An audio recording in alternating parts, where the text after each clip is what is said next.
पैगंबर मोहम्मद विवाद पर प्रयागराज में विरोध प्रदर्शन और उसके मुख्य अभियुक्त जावेद मोहम्मद के घर को बुलडोजर से गिराने के मामले को कानूनी चुनौती मिल रही है और इस पर गंभीर सवाल उठ रहे हैं। इलाहाबाद उच्च न्यायालय के पूर्व मुख्य न्यायाधीश गोविंद माथुर ने कहा, यह पूरी तरह से अवैध है। यदि आप एक पल के लिए मान भी लें कि निर्माण अवैध था, वैसे ही देश में करोड़ों भारतीय कैसे रहते हैं। जब घर के निवासी हिरासत में हों तो आपको इस बात की इजाज़त नहीं है कि आप उसके घर को ध्वस्त कर दें। ये तकनीकी मुद्दा नहीं बल्कि कानून के शासन का सवाल है। पूर्व वित्त मंत्री और तृणमूल कांग्रेस के राष्ट्रीय उपाध्यक्ष यशवंत सिन्हा ने कहा, मैं सुप्रीम कोर्ट से आग्रह करता हूं कि यूपी सरकार द्वारा लोगों के घरों में बुलडोजर चलाकर उचित प्रक्रिया के खुले तौर पर उल्लंघन का संज्ञान लिया जाए। कार्यपालिका को एक साथ पुलिस, अभियोजक और न्यायाधीश बनने की अनुमति नहीं दी जा सकती है। राष्ट्रीय जनता दल के राष्ट्रीय प्रवक्ता मनोज झा ने लिखा, कानून की उचित प्रक्रिया के विचार को ही खत्म करना, अप्रमाणित अपराधों के अभियुक्तों को सामूहिक सजा के तौर पर उनके घर गिराना नाजी मॉडल से मिली प्रेरणा है और मीडिया का एक धड़ा चीयरलीडर्स के तौर पर है। बुलडोजर्स घोर अन्याय के प्रतीक हैं जिन्हें आगे बने नहीं रहने दिया जा सकता है। दूसरी ओर ऑल इंडिया मजलिस इत्तेहादुल मुस्लिमीन यानी AIMIM के नेता असदुद्दीन ओवैसी ने जावेद मोहम्मद के घर पर बुलडोजर चलाने के लिए उत्तर प्रदेश सरकार की तीखी आलोचना की है। उन्होंने पूछा कि क्या यूपी के मुख्यमंत्री योगी आदित्यनाथ हाईकोर्ट के चीफ जस्टिस हैं। उन्होंने कहा कि बुलडोजर जावेद मोहम्मद नहीं, देश के कानून के राज पर चलाया गया है। वही बात, when injustice becomes law, rebellion becomes a duty। ये कौन लिखा था मालूम आपको? महाराष्ट्र के ex chief minister Devendra Fadnavis की पत्नी ने ट्विटर पर लिखा था, तुम तोड़ोगे घर जाकर फडणवीस का?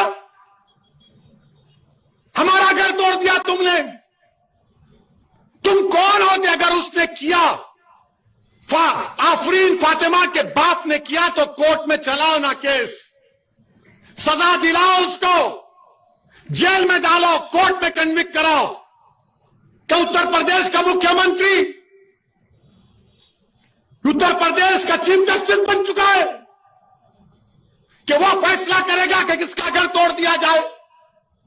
अगर आफरीन फातिमा के बाप को सजा भी होगी तो घर कैसा तोड़ते हैं आप? मुझे सजा होगी तो मेरा घर कैसा तोड़ेंगे आप? मुझे सजा होगी ना, मेरे घर को तो नहीं तोड़ा जा सकता। सारी दुनिया के सामने आपने उस बच्ची के घर को तोड़ा, बुलडोजर लगाकर तुमने। आफरीन फातिमा के घर को नहीं तोड़ा, तुमने भारत के रूल ऑफ लॉ पर बुलडोजर चला दिया। तुमने भारत की बुनियादों को कमजोर करने का काम किया। बताओ देश के प्रधानमंत्री, ये नफरत नहीं है तो क्या है बताओ आप? अगर वो जिम्मेदार है तो चलाओ ना कोर्ट में केस। अच्छा, घर किसका तोड़ते हैं? उस बच्ची का घर तोड़ते हैं जो उसके बाप को मुल्जिम करार दे रहे हो। बाप का घर नहीं है, उसकी बीवी का घर है। बोलते इलीगल बनाया गया। तो क्या 6 साल से यूपी में बीजेपी की सरकार सो रही थी?